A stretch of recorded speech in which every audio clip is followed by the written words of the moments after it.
Well, sure, we all want to be more organized, but it's hard to know exactly where to begin. Luckily, we have Moore's organizing expert, Vicki, yay, here with some tips on how to figure out what is causing your clutter. Help us out, Vicki.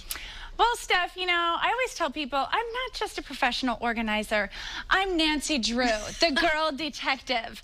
And good organizing really does require detective work because we have to get to the clues behind our chaos. And that's what I'm going to teach our audience today is the same thing I teach my own organizing team, how to perceive really what's going on in any environment. And you decluttered my closet, and you are so good at this, getting to the root cause of the mess. Yes, that's what you have to do. And really the first step in any messy space is to zoom out and take an aerial view of that space. Now here we see a dining room table and it is full of clutter. And so what you want to do is you want to look at the related spaces.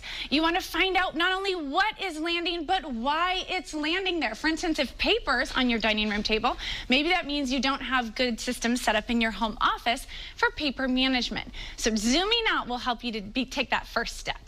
I feel like you got a little look-see at my dining room table when you were at the house, because that's what it looks like. Okay, what's next? Okay, the next thing is you want to evaluate your natural habits.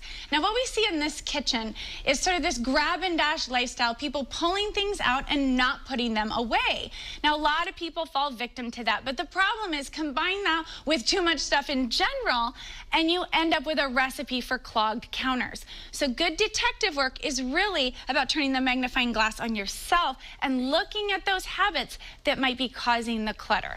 Clogged counters, I definitely have those. Okay, what else do you look for?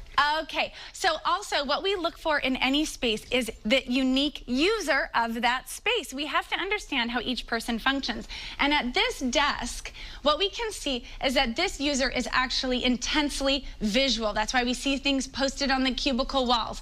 Now, if we just went in there and put everything in file folders, this person would not be any more organized. We want to create above ground visual organized systems for this person so that they can function better. So again, good organizing is about understanding yourself and really honoring each and every user. We're all so uniquely made. I love that you do that. You make it visual. You label everything so you know exactly where stuff goes. That is it. And then, you know, the final thing that we want to look at is the emotional causes behind our clutter, because those really are causing some of the pileup. Now, this is a standard garage where people dump stuff, of course, but in the background you can see a huge back stock of food. Now, keeping extra food is not a bad thing. It's actually a good thing. But the problem is some people are keeping food or even other categories of things because they're afraid, Steph, of not having enough. So we got to get to those reasons why we're hoarding, why we're collecting, and those causes, those clues are going to help us resolve the clutter for the long run. That's really what organizing is all about. It's about not just taking back your space, but your life as well. I look forward to your segments every week. Vicki, thank you so much. Absolutely. Thanks for watching this organizing video by Restoring Order. Be sure you subscribe to this channel and check us out at restoringorder.com.